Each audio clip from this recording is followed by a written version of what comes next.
everybody and welcome back to my channel. If you're new here, my name is Jess Tatham and today's video is going to be unlike any video I've ever made before. I didn't really know if I wanted to ever do a video about this really, but at the moment I really want to be able to make videos and I love editing them and enjoy filming them, but I'm finding I've tried to start 3 different vlogs over the past few weeks and I'm finding hard to edit this subject out of it because at the moment it is my life. So a couple of weeks ago, I was diagnosed with anorexia nervosa. This diagnosis was semi-expected once I started to look into it, but something that I never thought that I would have. Which I know sounds really silly because why would you ever think you have something? But they were my thoughts. It's been a massive adjustment period, and to be honest, I don't even think I fully understand and acknowledge the diagnosis and what that means. But basically the point of this video and what I want to do with this is I have found it so helpful over the past few weeks, especially straight after the diagnosis, and watching recovery videos and filling my social media with recovery media, taking the steps to unfollow people who were feeding my disease and filling it with people who inspire me. But what I was finding, the people who I was watching were recovered or were so far down the recovery path compared to where I am, that as much as I found it inspiring and what a great thing to look forward to, at this point in time after watching it, I couldn't replicate that in my life right now. I can't eat as much as them. And to go from someone who wasn't eating to someone who is now, one day I'll be able to eat as much as them, one day I'll be recovered. I think that started to sort of place this pressure and burden on me that I wasn't doing well enough. And it's been less than a month, but I still felt like that. And I think a lot of people starting out in recovery do feel like that, because I don't want this illness. I don't want to have to struggle to eat. I don't want to hear this voice in my head, but I am. So I've decided to use this platform that did not start for any of these reasons and make it something that started out of this. I want to show you the early stages of recovery, the whole recovery journey, just based on what it's been over this past week, 2 weeks, 3 weeks. It has been super challenging, and I didn't think it would be challenging. And when I first got this diagnosis and I looked up people's stories and was listening, I was like, surely not. My logical side of me was so strong in those early moments before I had to implement anything, before I had to eat more food, before I even had to admit that I had this diagnosis. So I've been sort of shocked, and that's what I've told all my doctors. I've been shocked with how hard it is, and I was down to just eating a small portion for dinner with maybe a snack late afternoon. I definitely wasn't eating until 3-4 o'clock in the afternoon, and I just thought, I'll just start eating. And those thoughts are so strong with that. So where am I at the moment? Well, I've actually just done my first week of FBT. If you don't know, there's multiple different therapies that you can do in recovery, and with my team, so I have a eating disorder team, so that's my GP, a psychiatrist, a psychologist, and a dietitian. I'm on the eating disorder management plan, which I don't know if it's a global thing, it's an Australian thing here when it comes to healthcare. So that's been a team that's been assembled for me, and then I've been able to obviously choose if I like the people, and I've been really lucky. I like everybody in my team. If you're wondering why a 20-year-old who lives out of home has chosen FBT, you're not alone, because I've been struggling with that decision over the past week as well. But basically, when I first started this recovery process a few weeks ago and going to doctors, I was going by myself, and that was purely my decision. I had the support of my family for them to come with me, but I wanted to go alone and wanted to attempt to wrap my head around what was going on. And I was challenged. I guess my first challenge from my dietitian was to incorporate lunch. And she asked me, what lunch do you think would be achievable? And of course, I said, a salad. Very much of pretty much what I only eat, or was only eating. And even by adding that salad and still serving up my own meals throughout those 2 weeks that I did that trial, I was continually compensating. So what that meant is, even though I added a meal, at my next weigh-in, I'd lost weight. I was cutting things out of my snack because I'd already had the salad. I was having the most clean, dry salad as possible. And because I felt a little bit fuller, I wasn't eating my normal portion for dinner. I'm at the point where I don't even know if I can trust myself to feed myself. And being an adult and saying that it honestly feels like the dumbest thing. It feels like the dumbest thing. And this is what I found. I've just felt like a child. And I mean, I've been feeding myself, and I was talking to my psychologist about this the other day. Like, I've been feeding myself probably since I was like 14. Like, obviously I still lived under my parents' roof, and like my mum would cook dinners and prep our school lunches. But towards the end of school, I was prepping my school lunches anyway. But I now no longer have the mental capacity to effectively feed myself as a 20-year-old. Almost 21. And I didn't realize this until I sort of had a trial by fire. And I had to be honest with myself, because I could have easily told my parents and told the doctors that I was fine. But unfortunately, the numbers don't lie. And when you drop weight and the threat of hospitalization is there, you've got to make a decision. Well, I had to make a decision at least about where I wanted to place my honesty. And that was place it with the people that were there to support me. Does it make sense? I think you get what I mean anyway. So, back on track. Just completed my first week of FBT, and it has been so challenging. I haven't eaten this much food in I don't know how long. I've eaten breakfast for the first time in months and months and months and months. I have been forced to finish plates, which has just been an emotional roller coaster. And I haven't finished anything. And one thing that I've really struggled with is being told through this therapy, through the doctors, that it's breakfast snack, lunch snack, dinner snack. At the moment, I physically cannot take that on. I can't even get through a meal without feeling like I'm going to explode.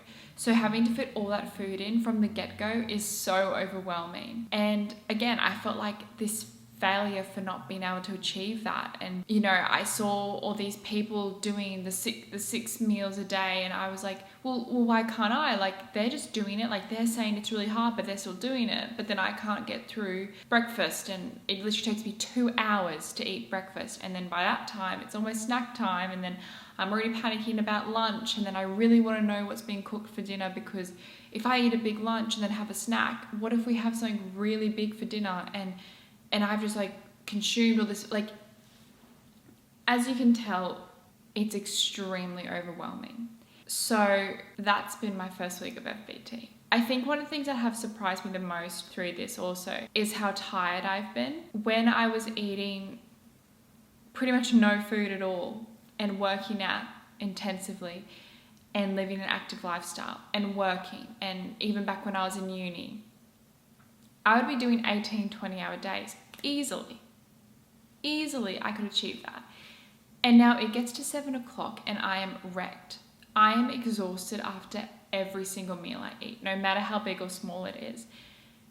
And that is something that's really surprised me, and something that's almost been really negative for my mindset, because it's been very easy for the illness, not me. That's something that I need to establish, is how easy it is to listen to that voice and be like, well, you were fine on this little amount of food. You got through your days better than this. Like, why do you need all this food? People are telling you that you're going to have more energy. They're telling you that you're going to be happier, and this voice will go away. This illness will go away when you eat more and everything. And I think it's very easy when you're in recovery and you know the ramifications and implications that this disease can make to want to rush it logically. The best way that I can describe this, and I know I might not be making sense, but whenever I talk to a doctor at the moment, all I can say is I feel like I have this split personality at the moment. One side, well, and it's not even an even split. This much of me is logical, Jessica. And that is the side that can go into a doctor's office and be told your heart's slow, your blood pressure isn't good, you're underweight, I'm a tall person and I'm well underweight for what I should be. None of your clothes are fitting anymore. You feel weak, you're irritable, you don't do things that you used to do anymore, you're clouded. For example, the other day I went to the petrol station, I drove to the wrong Bowser, and I couldn't comprehend that I'd done that. That was such an overwhelming thought for me that I actually filled my car with the wrong petrol because I just had to get out of there. Anyway, so I feel like this part of me is logical, where I can pick things out about this illness and call them out. You're too thin. Your ribs stick out too much now. You're not eating enough. Everything like that. Everything logical. And also excessive calorie counting. I can be like, stop it. This little logical side.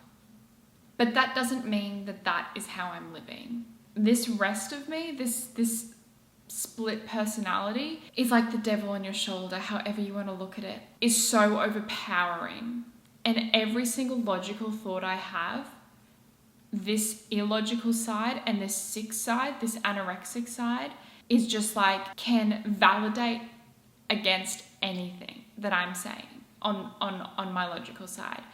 So to put that in context, I might be making my snack, and back when I was making my own meals, be like, okay, peanut butter.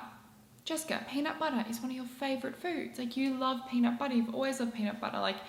It used to be a joke how quickly, I would go through jars of peanut butter. I just would always eat it. You enjoy it. It's a great source of protein, great source of fats, and it's good. It's tasty. So I can look at that jar of peanut butter and think that. But then this other split side of me is no, for that amount of food, you're having that many calories. That's going to make you fat. You don't need that. Why do you need the peanut butter? You've already put some cereal, or you've had an extra scoop of yogurt. Do you remember when you had that extra coffee this morning? Well, that milk had calories in it, so why not make up for it now and not have the peanut butter? You don't need the peanut butter. It's not going to make the meal that much better. And those thoughts just absolutely ambush anything logical. And that is the current battle. It's, as my psychologist says, it's about doing opposite actions to build the strength of the logical side. Another thing that I've been experiencing a lot of since I first even started incorporating just lunch, but especially through this week when I've at least been having 3 meals throughout the day. They do not lie when they say IBS symptoms come to play. Oh my God. I've had IBS for a very, very long time. This is the worst I've ever experienced it. It's really hard to ignore because, as most of you would know, with IBS symptoms, you feel bloated, you feel full, you feel sluggish, you feel like a potato. That is the best way I can say it. I feel like a potato right now because I just have to eat and not do any activity, which I'll get to later.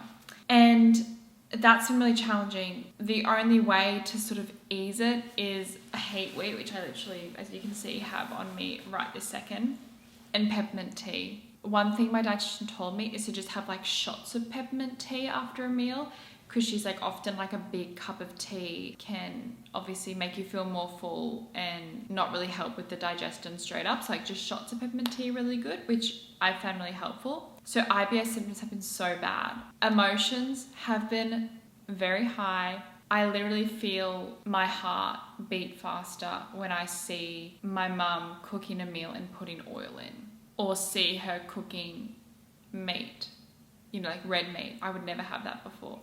seeing pasta, like full, like a plate of pasta. Whereas before I was still having pasta, but I would always fill my plate with salad first. So there could only be a little bit of pasta, and then I'd always eat the salad first. You know, my heart actually beats faster, and I feel it, and I feel this tightness, this anger towards it, which logical side of me is like, what?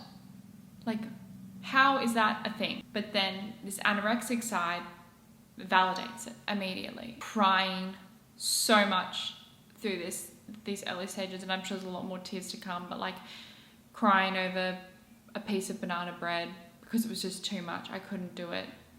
Crying over dinner, crying over the thought of eating again, crying over not being able to exercise, crying from just crying too much and being tired.